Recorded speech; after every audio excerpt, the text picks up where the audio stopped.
Yeah, that's the cult mentality. Mm.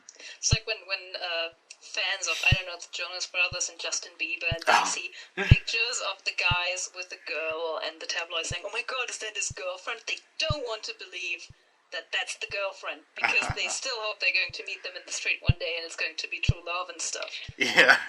So there could be a picture of them having sex with people, and they're still going to be like, no, this isn't real, this isn't happening, oh no.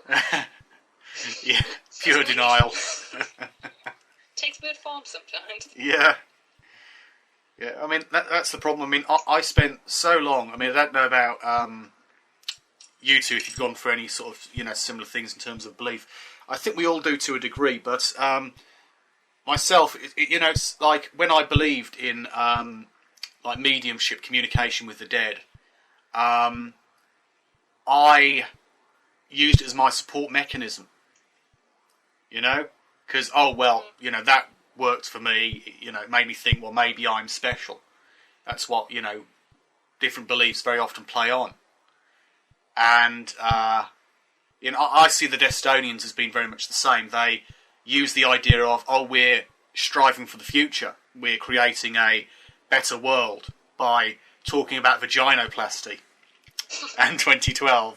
So we're making a better world, so we're great. We're great people. It's all about that kind of self-esteem bullshit, I suppose. Yeah, they used to do that a lot a while ago. I don't know if they still do that. That they tell people, like reaffirm on the forum, that when they are completely paranoid or alienate their families, they're just special. They see the truth. They know what the world is really like. All the other people are having the problems, but they are really special and they've got to stick with it. Yeah. And that's the thing that all the losers want to hear. Like when you've ever been, I don't know, in high school, I think Joss Whedon said that in his audio commentary to Buffy, that everyone perceives high school, or at least most people, as yourself and a group of friends being the odd one out, and everyone else are the really weird people, but they exclude you on not reasonable grounds. Like, you're special, this is why you're alienated. And that's it. Yeah, I think that's definitely the way they seem to work in many of the different cults. It's the only way they can work, I suppose, self-justification and everything.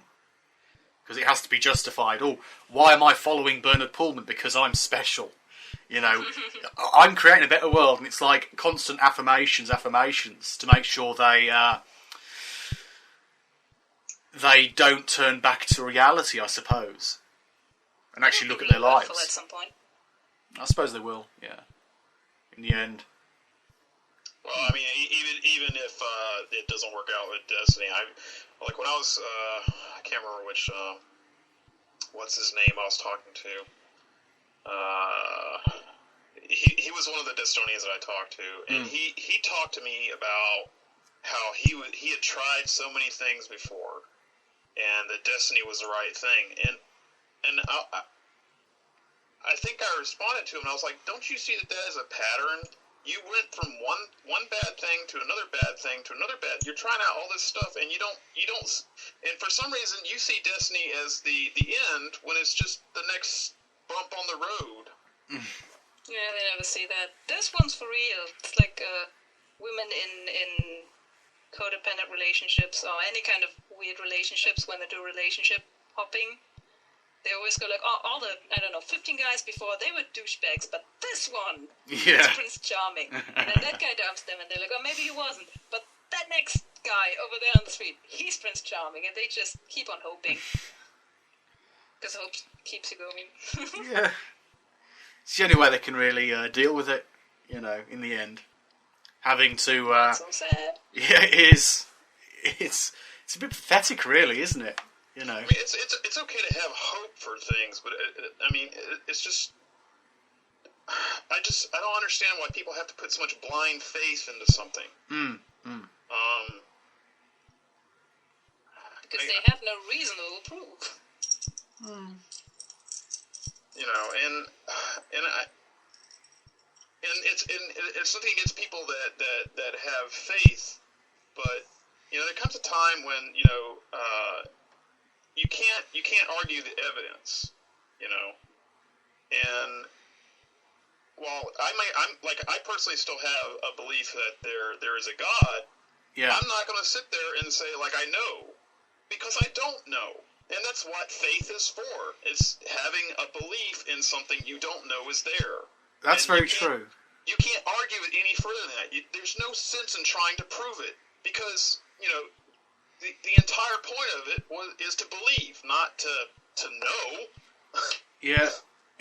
With that train of logic, I mean, it's very true, because I've spoken to this guy called Thick Shades recently. I had a long conversation on Skype, and he was trying to prove God, but then he was saying it's a test of faith. But if it's a test of faith, and he has proof, it's not a test of faith, because the test is faith without proof. So logically, from a Christian stance, if you have proof of God, you can't say it's then a test of faith. So it's really contradictory logic with some of the more out there versions of Christianity. Yeah, somewhat weird. Yeah.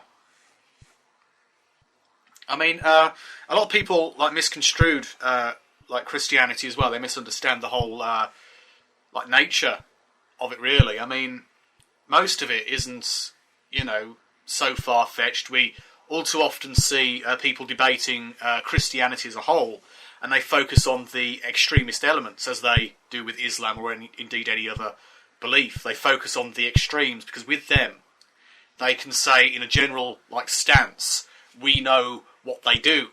It's kind of like a they kind of mentality. I'm beginning to sound a bit like a Destonian slightly, because it is a cult mentality to really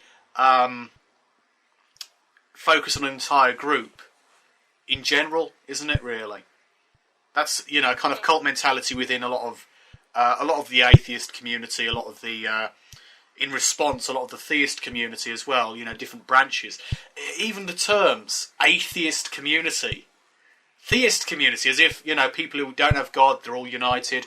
People who do believe in God, they're all united. As if all Muslims, Christians, Jews, the polytheistic beliefs like Hinduism, paganism, etc., as if they're united as one. But obviously, it's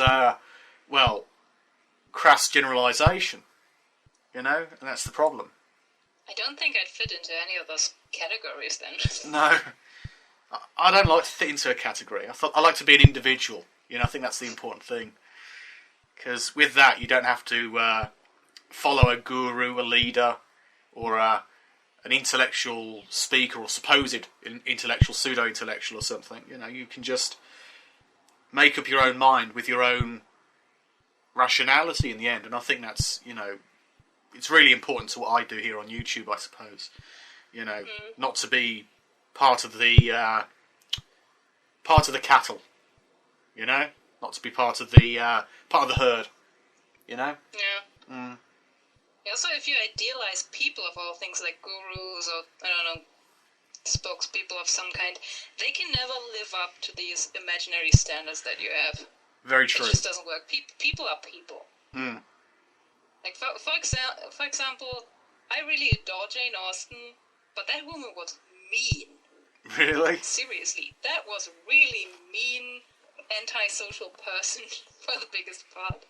But she covered it really, really well, and she was very smart. So I forgive her. But you cannot really idealize people. You can say I like this and that aspect of their work, but you cannot like the entirety of the person all the time, because they're still people. Same with cult leaders.